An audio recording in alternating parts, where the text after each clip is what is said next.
Assalomu alaykum hurmatli o'qituvchilar. Bugun biz sizlar bilan 5 million sun'iy intellekt yetakchisi saytidan tezroq sertifikat olishni ko'rib chiqamiz. Buning uchun 5 million deb qidiruvga yozamiz va 5 million prompterlar saytiga kiramiz.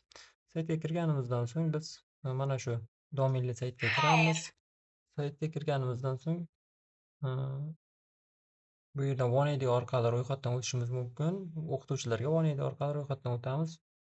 Ro'yxatdan o'tish tugmachasini bosib o'quvchilar ro'yxatdan o'tkazamiz. Bu yerda seriya raqamini kiritamiz, guvohnoma seriya raqami va o'quvchining pasportining guvohnomasining raqamini kiritib olamiz. Raqamni kiritganimizdan so'ng bu yerga tug'ilgan kun sanasini kiritamiz. Demak, tug'ilgan kun sanasini kiritdik. Kiritganimizdan so'ng yuborish tugmachasini bosamiz.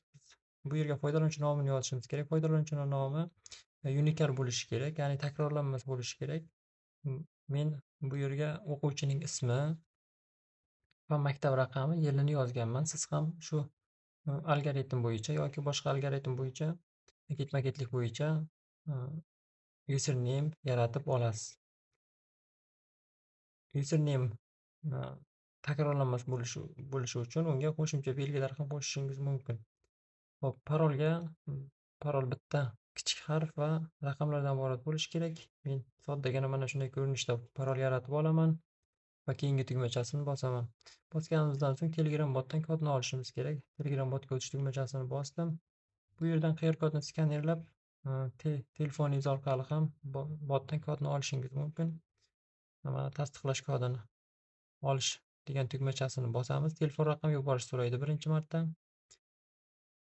Mana tasdiqlash kodini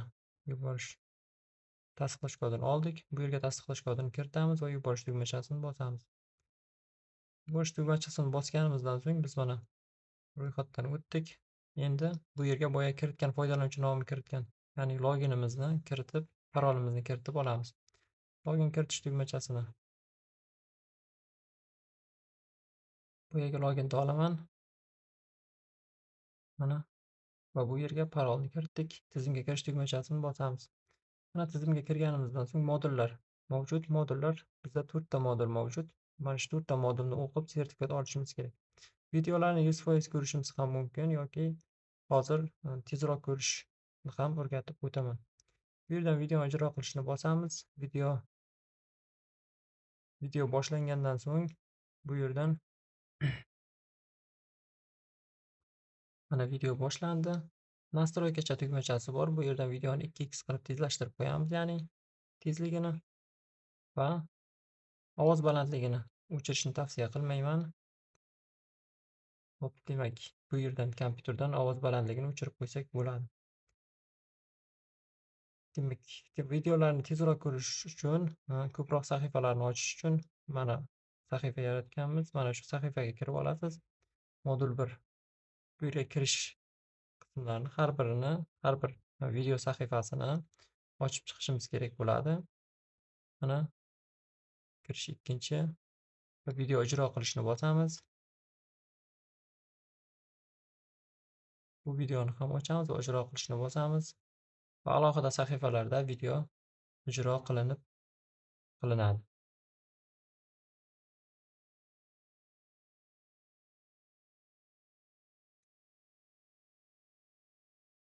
Shu tarzda barcha darslarni mana shunday alohida sahifalarga qilib ochib chiqishimiz kerak bo'ladi. Ochib chiqqanimizdan so'ng video to'liq ko'rib bo'linganligini bir marta sahifani ochib ko'rib tasdiqlab olishimiz kerak. Chunki videolar 100% ko'rilgan bo'lishi kerak. Biz modulni tugatishimiz uchun.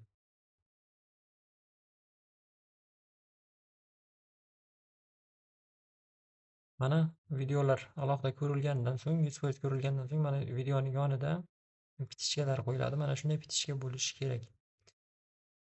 Videolarni ko'rib bo'lganimizdan so'ng mana yuqorida 95% bo'lgan. Agar hozir testni ishlasak, biz modulni 100% tugatgan bo'lamiz.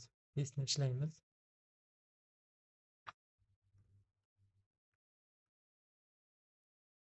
Bu yerda biz testli javoblarimiz bor. Telegram kanalda videoning ostida bunga havola ham qoldiraman. O'tib test barcha modullardagi 4 ta modul va yakuniy testning javoblarini olib ko'rishingiz mumkin.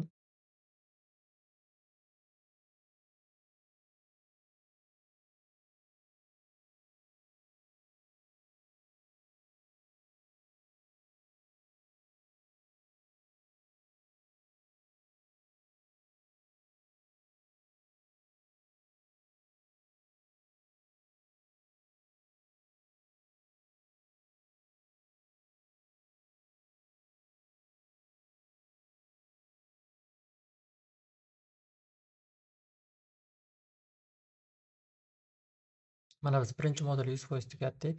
Endi ikkinchi modulga o'tib olamiz. Keyingi kursga o'tish tugmachasini bosib, ikkinchi modulga o'tib olamiz.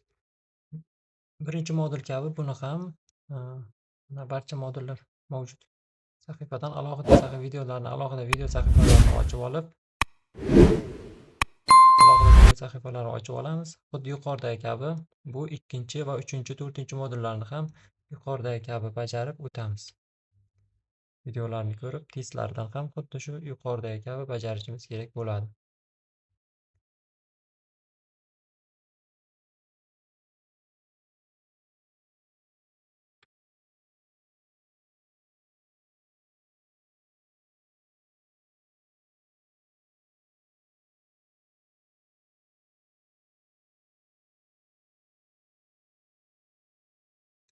Barcha modullar tugatganimizdan so'ng 4 ta modullarni ham 4-modulning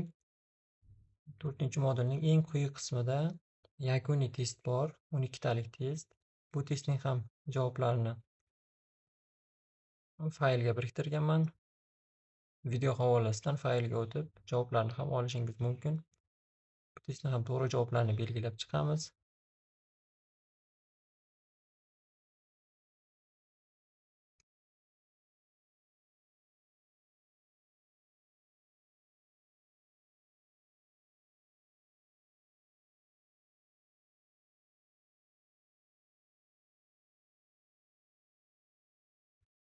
O'n ikkita savolga ham javob belgilaganimizdan so'ng